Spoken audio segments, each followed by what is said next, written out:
बिस्मिल्लाहिर्रहमानिर्रहीम। आज का जो हमारा टॉपिक है वो है digestion and absorption of protein.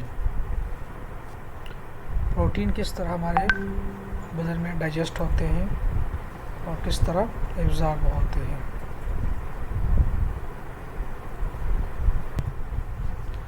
तो डाइजेशन एंड केमिकल डाइजेशन, हमारे पास दो तरह की डाइजेशन हो रही होती है। जब हम नवाला खाते हैं तो एक होती है मैकेनिकल डाइजेशन जो हम दांतों से करते हैं, एक होती है हमारे पास केमिकल डाइजेशन जो कि हमारे सलेवा में डिफरेंट एंजाइम्स होते हैं वो करते हैं। In chemical digestion enzyme break down food into small molecules the body can use. और केमिकल डाइजेशन में हमारे पास क्या होता है, हम एक चीज़ को तोड़ देते हैं, एक मॉलिक्यूल को तोड़ देते हैं छोटी छोटी चीज़ों में with the help of enzymes के थ्रू पे। Digestion in mouth. There is no digestion of protein in mouth because no proteolytic enzyme present in saliva. Protein का हमारे मुंह में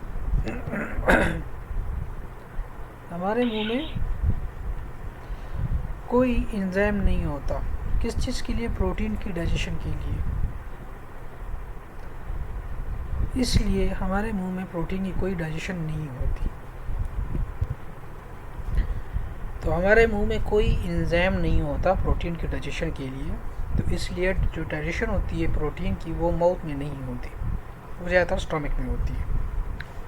saliva only lubricate the food, this help in making food soluble for the action of proteolytic enzymes.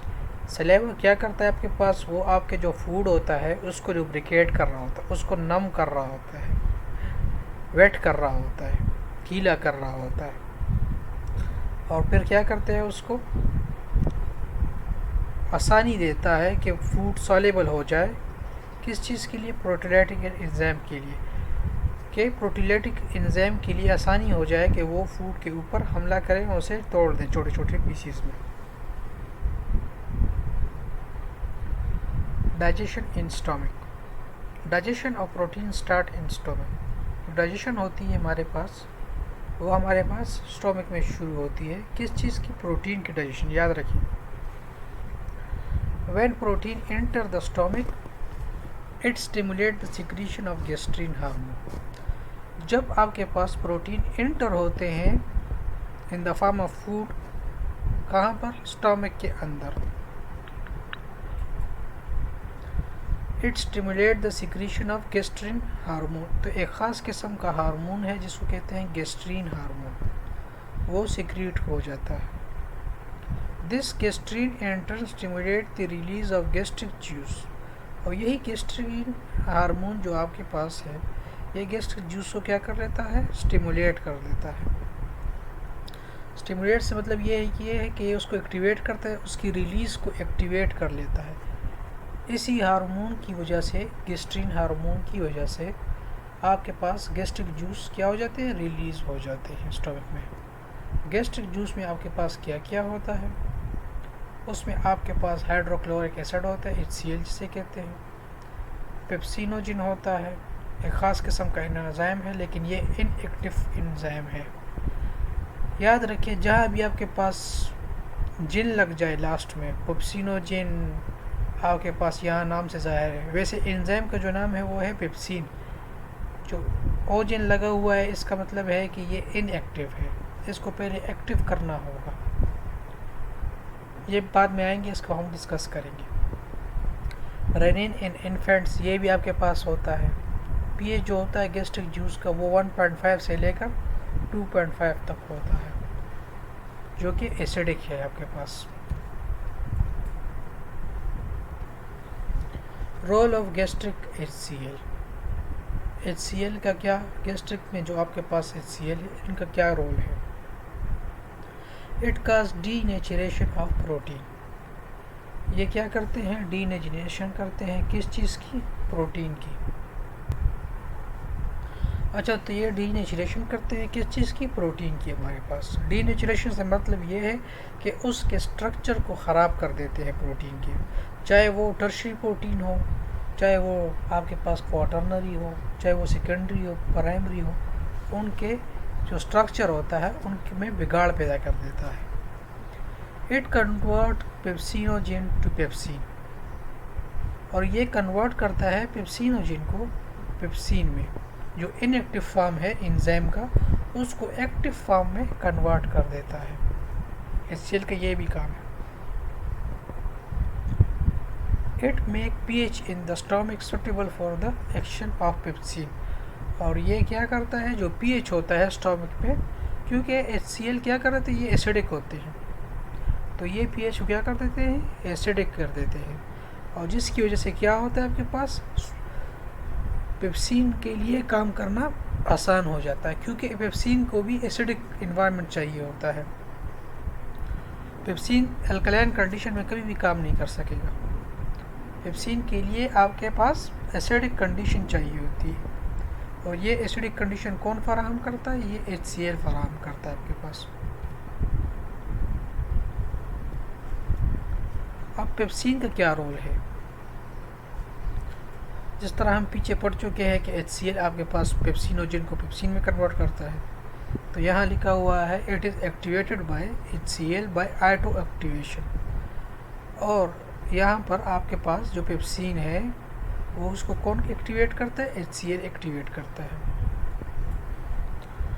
It's optimum pH is 1.5 से लेकर 2.2, और जो optimum pH है जिस पे ये बेहतरीन काम करता है पेप्सिन, वो आपके पास 1.5 से लेकर 2.5 तक है, 2.2 तक है। It is an endopeptidase. देखिए आपके पास एक एंडोपेप्टाइडेज होता है, एक एक्सोपेप्टाइडेज होता है। पेप्टाइडेज से यहाँ मुराद पेप्टाइड को तोड़ने वाला। तो एंडोपेप्टाइडेज हमारे पास वो एंजाइम्स होते हैं जो कि आपके पास प्रोटीन को दरमियान से तोड़ते हैं। एक्सोपेप्टाइडेज हमारे पास वो वाले प्रोटीन होते हैं, एंजाइम्स होते हैं जो साइड से काटते हैं। तो ये दो चीज़ें आपने याद रखनी है। तो ये आपके पास क्या है पेप्सिन, ये एंडोपेप्टाइडेज है। एंडोपेप्टाइडेज से मतलब ये है कि ये आपके पास पेप्टाइड बॉन्ड को सेंटर से तोड़ता है। It is secreted inactive form called pepsinogen, और ये आपके पास इनएक्टिव फॉर्म में सीक्रेट होता है, और इसका क्या होता है नाम, पेप्सिनोजेन। पेप्सिनोजेन ये आप देख सकते हैं कि HCl आ जाता है और पेप्सिनोजेन को पेप्सिन में कन्वर्ट कर देता है। रेनिन क्या चीज़ है, ये अक्सर बच्चों में होती है, उस बच्चों के जो स्टोमक होते हैं उनमें होती है, और यंग एनिमल्स में होती है।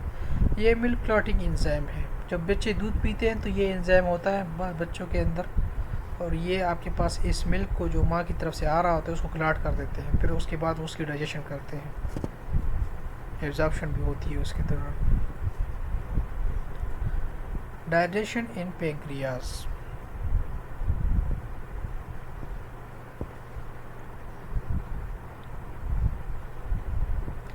पेंक्रियाज का क्या काम होता है, पेंक्रियाज हमारे पास एक ख़ास किस्म का ग्लैंड है, इसमें डिफरेंट एंजाइम्स होते हैं जो ये सिक्रीट करता है, उसके अपने अपने फंक्शन होते हैं। उसमें ट्रिप्सिन हमारे पास आपके पास एक एंजाइम है।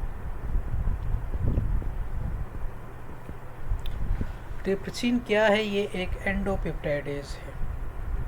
एंडोपेप्टाइडेज से मतलब ये है कि ये दरमियान से तोड़ेगा एक पॉलीपेप्टाइड को।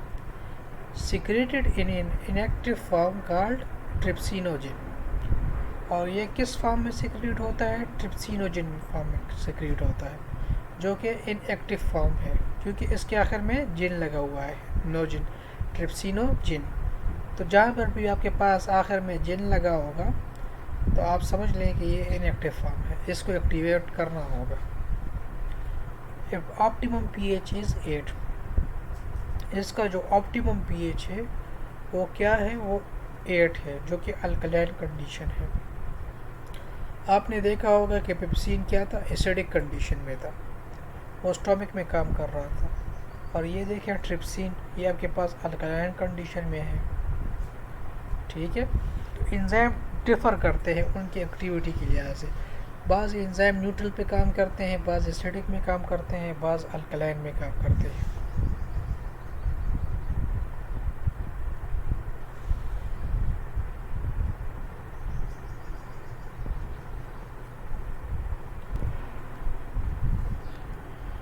तो इट इज़ एक्टिवेटेड बाय एंटीरोकाइनेजेस।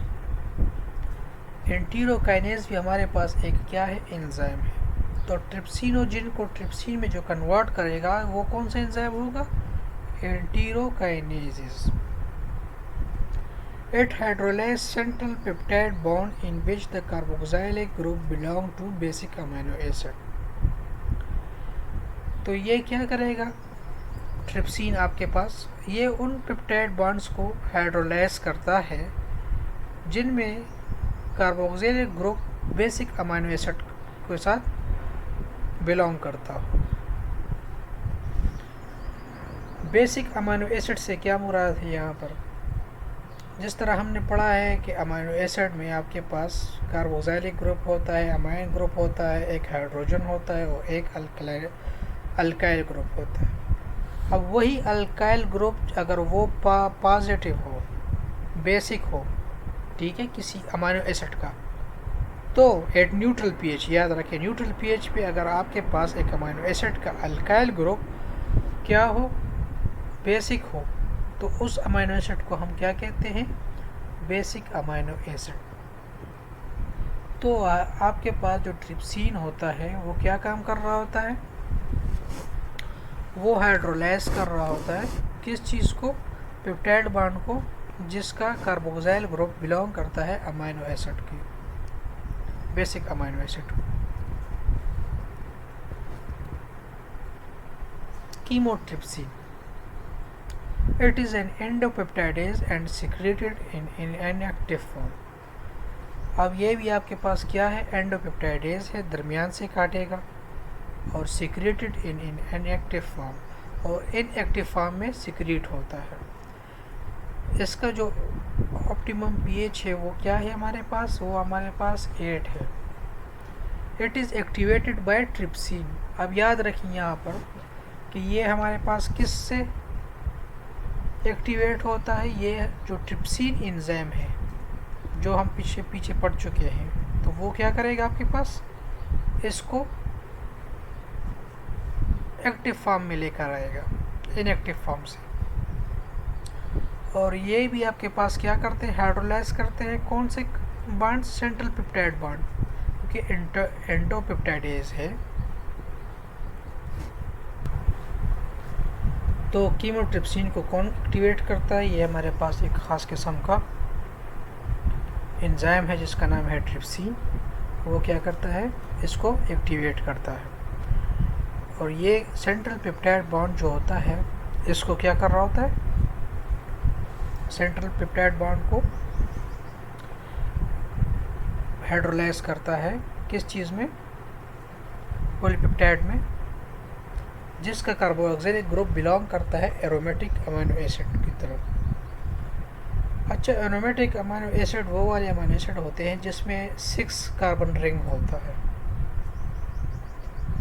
ठीक है, उसको क्या कहते हैं, एरोमेटिक अमीनो एसिड जिसमें 6 कार्बन रिंग होता है। तो कीमोट्रिप्सिन हाइड्रोलाइज करते हैं सेंट्रल पेप्टाइड को, दरमियान से तोड़ता है एक पॉलीपेप्टाइड को जिसका कार्बोक्सिलिक ग्रुप बिलोंग करता हो एरोमेटिक अमीनो एसिड को। एरोमेटिक अमीनो एसिड वो वाले अमीनो एसिड जिसमें आपके पास जो अल्काइल ग्रुप होता है उसके अंदर आपके पास 6 कार्बन रिंग के मॉलिक्यूल्स पाए जाते हैं।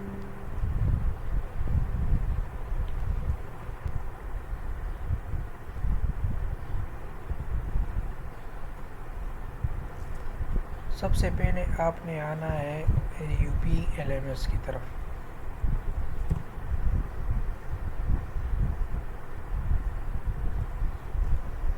ठीक है, फिर यहाँ से आपने अपना लॉगिन होना है। यहाँ पर आपने जो आपको दी गई है आपकी आईडी और उसका पासवर्ड, मेरे पास तो है तो इसलिए मैं इसमें लॉगिन हो रहा हूँ। अब आपने क्या करना है, आप अगर आप किस सब्जेक्ट में है, फॉर एग्ज़ाम्पल आप केमिस्ट्री 1 में है, तो आपने यहाँ से आ जाना है। उसका जो कोड है वो है LT107, ये ए वाला, ये बायोकेमिस्ट्री 1 है आपके पास। जब आप इस पर क्लिक करेंगे तो आपने अनाउंसमेंट में नहीं जाना, आपने नीचे देखी ये आपके पास मैंने नोट्स दी हुई है, प्रोटीन चैप्टर, कार्बोहाइड्रेट चैप्टर, उसके साथ वीडियो आपके पास है, विटामिन की वीडियो आपके पास है। इस पर अगर आप क्लिक करेंगे तो ये सारी चीज़ें आपको अवेलेबल होंगी। ये आपका असाइनमेंट था, ठीक है, ये देख लें। ये आप देखें 26 अप्रैल से लेकर 2 मई तक मैंने आपको क्या दिया हुआ है, एक क्विज़ दिया हुआ है। आपने इस पर कर देना है, ठीक है। या आपने यहाँ पर आपको लिखा होगा कि आपने एक क्विज़ को करना है। मेरे लिए तो ये प्रीव्यू आ रहा है क्योंकि मैंने इसको किया हुआ है, ठीक है, खुद भी अटैम्प्ट किया हुआ है।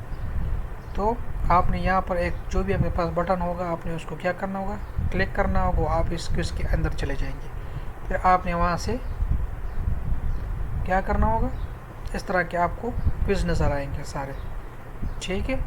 तो ये आसान तरीका है। बाज़ लोग लड़के कह रहे हैं कि हमें समझ नहीं आ रही, तो भाई इसमें कोई इतनी रॉकेट साइंस नहीं है, ये इजी स्टेप्स हैं आपके लिए। और मुझे अभी तक कितने लोगों ने अटेम्प्ट किया हुआ है, अभी तक 16 लोगों ने इसको अटेम्प्ट किया है इस क्विज़ को, जबकि आपकी क्लास की तादाद है 52। तो काइंडली इसको अटेम्प्ट कर लें, क्योंकि आपका जो फाइनल टर्म होगा वो सारा का सारा कहाँ पर होगा, वो आपके पास LMS पे होगा। तो यहाँ पर आपने इसको अपडेट करना होगा। तो जल्दी जल्दी इस क्विज़ को कर लें।